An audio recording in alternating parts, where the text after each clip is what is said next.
Perkenalkan, saya Marzunanta, Kasatpel UKM Puskesmas Kecamatan Kebonjeruk, sekaligus juga koordinator tim untuk penanganan pasien COVID di Puskesmas Kecamatan Kebonjeruk.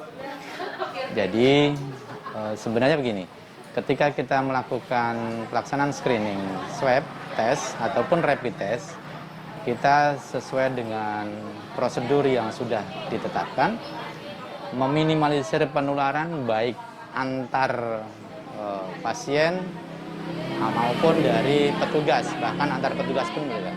Jadi caranya begini, kami setiap kali tindakan dalam melakukan swab test maupun rapid test itu satu pasien satu handscoon. Ya, ini wajib menjadi protap karena di situ adalah sumber penularan. Jadi satu pasien satu handscoon. Jadi tidak mungkin satu pasien hanya memakai satu handscoon. Itu sudah kita tegaskan, bahkan kita sudah wanti-wanti kepada seluruh petugas untuk melakukan sesuai dengan protap. Jadi insya Allah screening dan swab test ataupun rapid test yang kita lakukan itu insya Allah sangat kecil sekali kemungkinan tertularnya virus dari petugas ke pasien. Satu. Kemudian yang kedua, kami juga sangat menjaga social distancing karena penularan itu bisa dari antar pasien karena kita belum tahu nih pasien yang kita periksa itu positif atau negatif. Makanya seluruh petugas juga pakai APD. Seluruh pasien yang mau kita periksa wajib memakai masker dan menjaga jarak. Itu maksudnya supaya tidak terjadi penularan antar sesama pasien atau sesama yang kita periksa maupun tidak terjadi penularan dari petugas. Ya, kemudian bagaimana kalau kemudian ternyata setelah dilakukan swab test atau rapid test kemudian hasilnya positif. Nah, begini. Kita memperlakukan orang pasien itu harus dengan manusiawi. Jadi ada beberapa tahapan yang akan kita lakukan. Pertama, ketika kita dapat hasil positif, maka secara personal kita akan hubungi pasiennya. Ini menyangkut privasi dari pasien dan kita tidak akan sebarluaskan ke masyarakat. Karena stigma COVID ini masih sangat negatif di masyarakat. Sehingga kita sangat menjaga kerahasiaan dari pasien selama pasien bisa melakukan isolasi mandiri. Yang kedua, setelah kita kontak person si pasien, kemudian kita kasih tahu, kemudian kita diedukasi untuk bisa isolasi mandiri. Kita akan tanya apakah bisa untuk isolasi mandiri, rumahnya untuk isolasi mandiri apakah memenuhi syarat, yaitu punya kamar sendiri, punya toilet atau kamar mandi sendiri, kemudian nanti alat-alat makan yang dipakai juga harus sendiri, tidak bercampur dengan orang lain. Nah, itu kita akan tanyakan secara detail ke pasien. Jika memang pasiennya mampu untuk melakukan isolasi mandiri, maka kita akan awasi, kita pantau setiap hari di pasien tersebut, baik kita pantau kondisinya maupun pergerakannya supaya tidak keluar rumah, betul-betul dia mampu untuk mengisolasi diri selama 14 hari ke depan. Gimana kalau umpamanya ternyata dia tidak bisa untuk mengisolasi mandiri? Nah, itu akan kita tawarkan, kita bantu.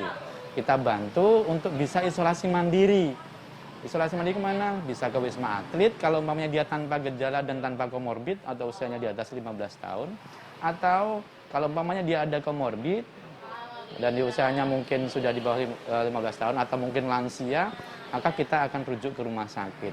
Dan sistem rujuknya tidak kemudian kita jemput ke rumah, kita ambil, tidak. Kita punya protap tersendiri yang memungkinkan si pasien sangat nyaman dan aman untuk dilakukan isolasi mandiri. Kita rujuk tanpa diketahui oleh siapapun. Jadi kami itu sangat menjaga kerahasiaan dari pasien.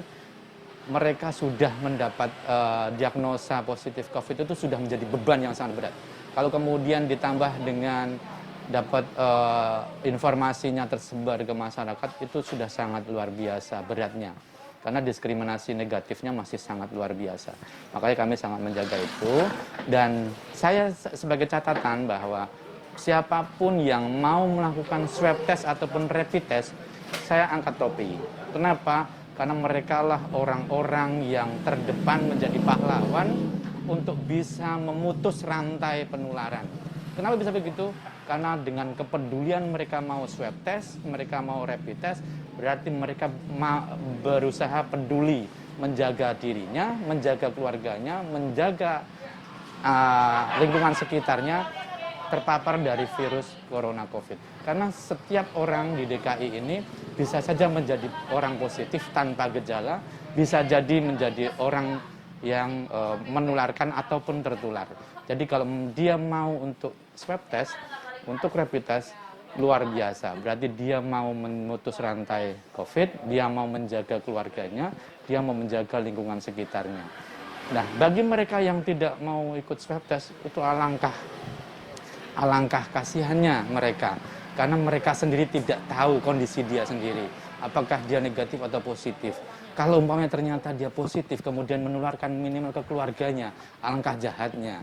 Menularkan ke lingkungannya, alangkah kasihannya mereka. Jadi untuk yang belum mau untuk periksa swab test, rapid test, silahkan, ayo periksa diri. Kalau umpamanya kita sudah swab test, sudah rapid test, ternyata hasilnya negatif, itulah yang berarti kondisi kita sehat walafiat. Jadi bersyukurlah mereka yang mau ikut swab test, mereka adalah orang-orang yang peduli. Terima kasih. Assalamualaikum warahmatullahi wabarakatuh.